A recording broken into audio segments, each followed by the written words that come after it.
The service in Raleigh, it's Nick Petro with your routine weekly briefing for Central North Carolina, covering today through middle of next week, the 4th of December approximately. Of course, we normally do these webinars on Thursday, but given the holiday yesterday and the quiet weather, we decided to postpone it till today. So we're going to go ahead and get everybody caught up on what's going on. And what I'll do is first start off with this big picture look. And as I kind of pan around and zoom out, you could see it's pretty chilly across the entire country. So these numbers are temperatures. And a couple things one thing that really jumps off the map right here, see this band of clouds? This is the cold front that really ushered in the very cold air that we're experiencing now. It's pushed all the way south to South Florida even.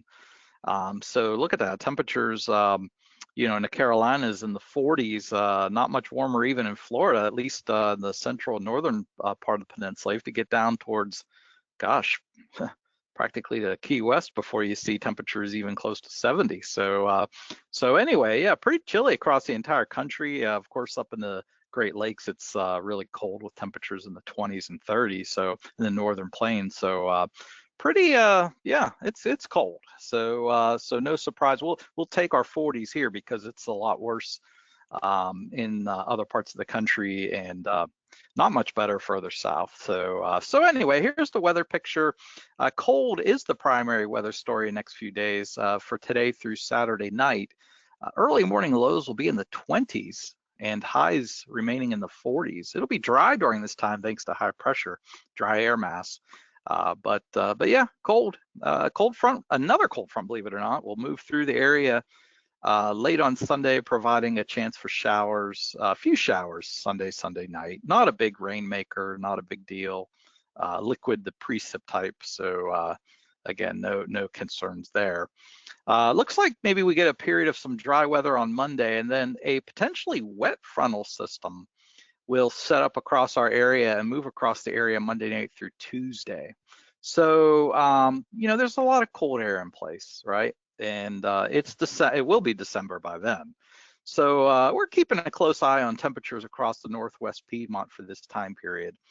There's a couple models out there. We use hundreds of different models, to do our daily forecast production. We look at literally hundreds of different models, and then kind of build a weather picture and figuring out which models have a better chance of verifying which are the stronger models, which are the weaker models. There's a handful of models out there that show that the precip there Monday night into Tuesday morning could start as a very brief period of some freezing rain across the Northwest Piedmont, be very fleeting and very not very impactful.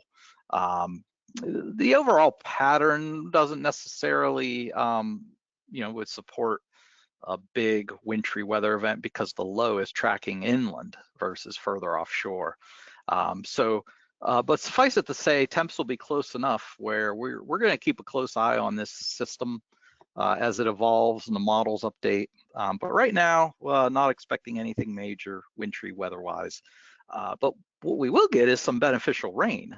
Could be maybe an inch of rain we get out of this. Now, that'll put a little dent into the drought. It won't eliminate the drought, obviously.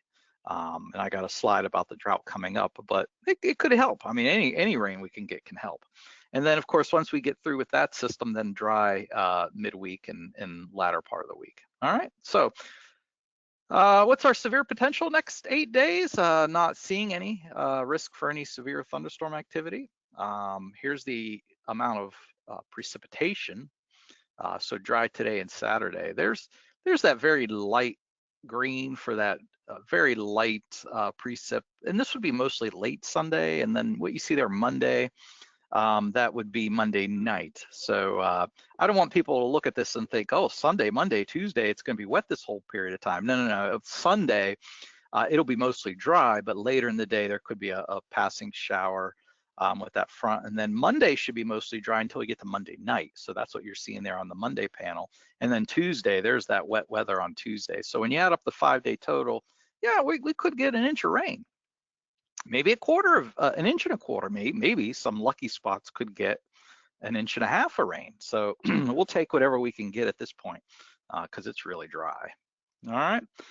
At least through Sunday, no flash flood risk. I think the extended excessive rainfall outlook did suggest Tuesday there could be, maybe a very low end risk for flash flooding, just kind of poor drainage flooding when it comes down. Here's that drought slide I was alluding to. So we do have a moderate drought across a big chunk of central North Carolina and eastern North Carolina. So again, if we can get an inch of rain, that won't eliminate it, but it'll put a dent in this and we could really use that. All right, this will probably be the last time we show the 7-day graphical tropical weather outlook in our briefings because the hurricane season for 2025 ends on Sunday.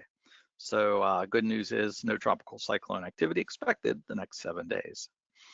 Looking further down the road, the 8 to 14 days suggests odds favoring near to above normal temperatures and odds favoring normal precip.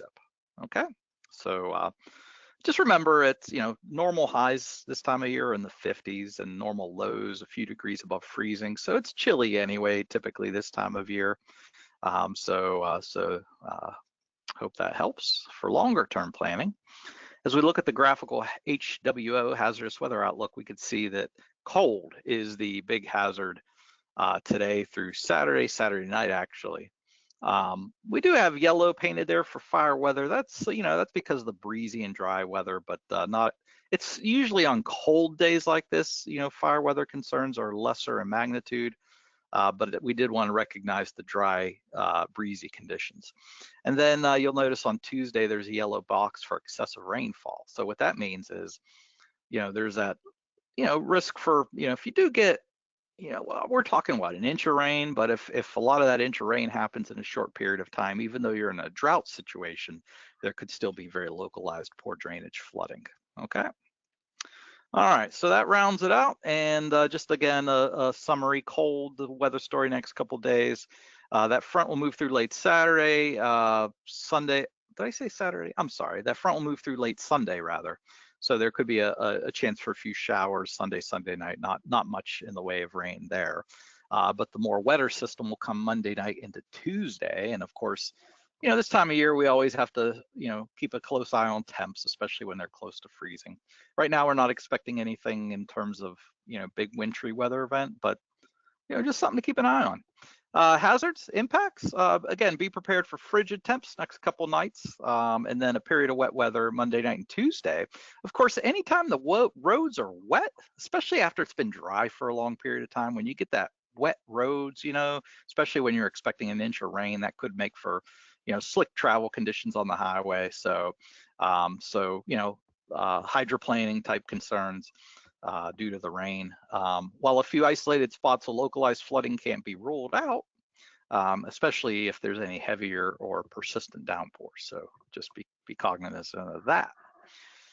I think that takes us to the end here. So that's your briefing for this last week of November. I hope everybody had a great Thanksgiving holiday. And of course, we're here 24/7, 365, keeping an eye on weather for you. So if anything changes, we'll be on top of it. Check us out at weather.gov.